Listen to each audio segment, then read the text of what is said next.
Lyme warrior stories continued. Beth T.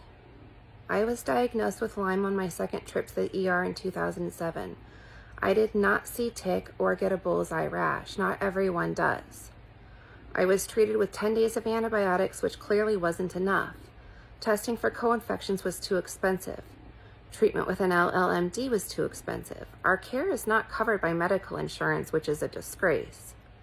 Mainstream doctors diagnosed Lyme. Doctors told me it was all in my head.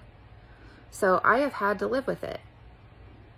At times it is torture. It has caused physical, mental, neurological, and emotional problems.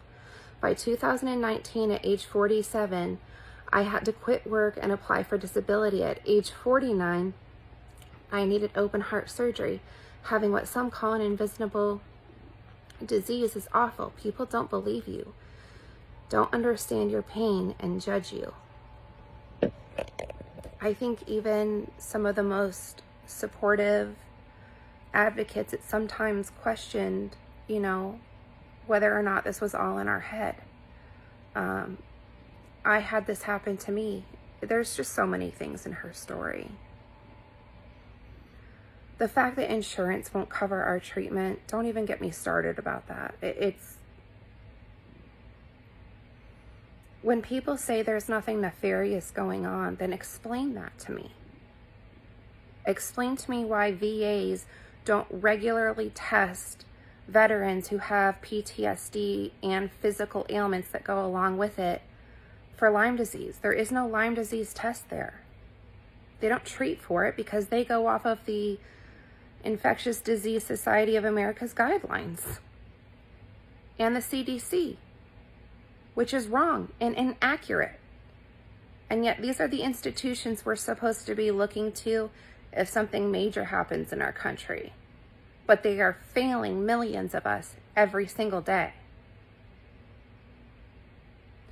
I wish people could really grasp what that means. I was looking up last night and online how many Americans currently have ALS, how many Americans currently have, Alzheimer's, how many Americans currently have Parkinson's, how many currently have MS.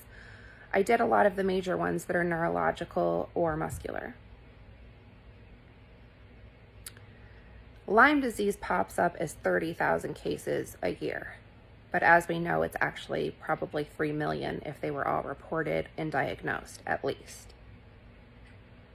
We know that there are probably at least over 10 million people with Lyme disease in the United States, which is almost more than all of the other diseases combined.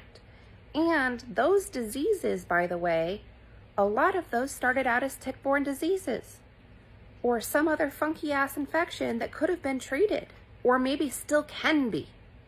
Like, this is how ridiculous the system is. It's not working. If you know somebody who has one of those conditions, forward them this video or one of the other ones that I've done. The best thing that they could do, at least, for their peace of mind, is rule out a possible root cause like a tick-borne disease or, Epstein-Barr or one of the other 10 million things that nobody's really talking about or recognizing that's wreaking havoc on our bodies.